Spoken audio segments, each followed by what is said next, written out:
Hello दोस्तों, कैसे हैं आप सभी लोग। आशा करता हूँ सब अच्छे होंगे।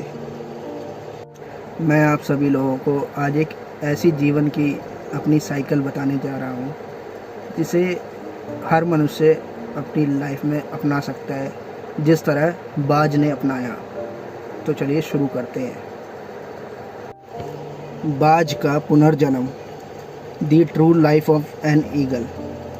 हर बाज की ज़िंदगी में बढ़ते उम्र की मोड़ पर एक ऐसा समय आता है जहां उसके सामने दो रास्ते सरल और तुरंत समाधान देने वाले होते हैं, और वही तीसरा रास्ता कठिन और पीड़ा देने वाला होता है। लेकिन बाज पीड़ा चुनता है, और यहीं से शुरू होता है बाज का पुनर्जन्म। हमारे ज़िंदगी में कई ऐसे मौके आते हैं जब हमें परेशानियों का सामना करना पड़ता है।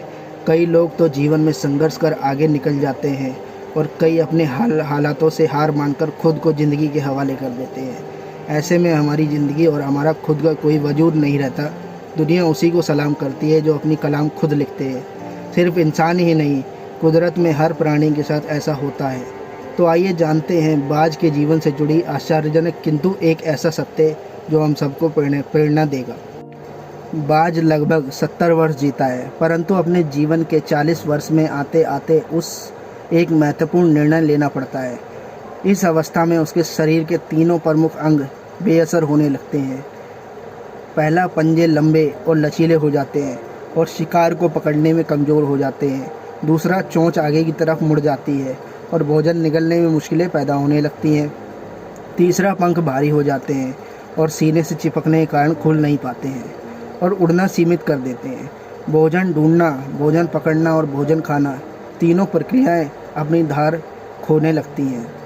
उसके पास तीन ही रास्ते बचते हैं, या तो अपने शरीर छोड़ दे, या अपनी प्रवृत्ति छोड़ गिद्ध की तरह त्यागे हुए भोजन पर निर्भर हो जाए, या फिर स्वयं को फिर से स्थापित करे आकाश के साफ तौर से जाहिर बादशाह के रूप में। जहाँ पहले दो रास्ते सरल और तुरंत समाधान देने वाले हैं, वही तीसरा अत्यंत पीड़ादायी और लंबा। बाज पीड़ा चुनता है और स्वयं को फिर से स्थापित करता है। वह किसी ऊंचे पहाड़ पर जाता है, एकांत में अपना घोंसला बनाता है और तब शुरू करता है अपनी पूरी प्रक्रिया। सबसे पहले वह अपनी चोंच चट्टान पर मार मार कर तोड़ देता है। अपनी चोंच से अधिक पीड़ादायक कुछ भी नहीं है पक्षी राज के लिए। अब वह इंतजार करता है कि चोंच के फिर से उगाने की, और उसके बाद वह अपने पंजे भी उसी प्रकार तोड़ देता है और इंतजार करता है पंजों का फिर से उगाने का। नई चोंच और पंजे आने के बाद वह अपनी भरी पंखों को एक एक कर नोचकर निकालता है और प्रतीक्षा करता है पंखों की पुनः उगाने का। 150 दिन का पीड़ा और इंतजार, और तब उसे मिलती है वही भव्य ऊंची उड़ान। इस पुनर्स्थापना के बाद वह ऊर्जा, सम्मान और गरिमा के साथ 30 साल और जीता है।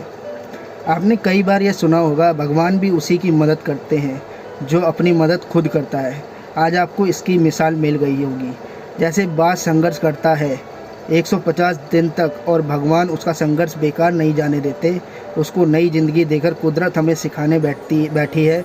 जैसे पंजे पकड़ के प्रतीक है, चोंच सक्रियता की और पंख कल्पना को स्थापित करते हैं।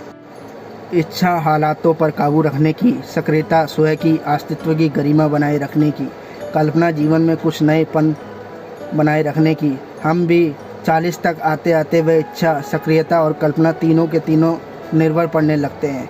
हमारा व्यक्तित्व ही ढीला पड़ने लगता है। आधे जीवन में जीवन खत्म होने लगता है। उत्साह, आकांक्षा, ऊर्जा नीचे की ओर जाने लगती है, और हमारे पास भी कई विकल्प होते हैं, कुछ सरल या कुछ पीड़ादायक। हमें भी अपने जीवन के मजबूरी और अतिल लचीलेपन को त्याग कर काबू दिखाना होगा। बाज की पंजों की तरह हमें भी आकाश पैदा करने वाली वक्र मानसिकता को त्याग कर ऊर्जा से भरी सक्रियता दिखानी होगी। बाज की चोंच की तरह हमें भी भूतकाल में जकड़े अस्तित्व के भारीपन को त्याग कर कल्पना की आज़ाद उड़ानें भरनी होंगी।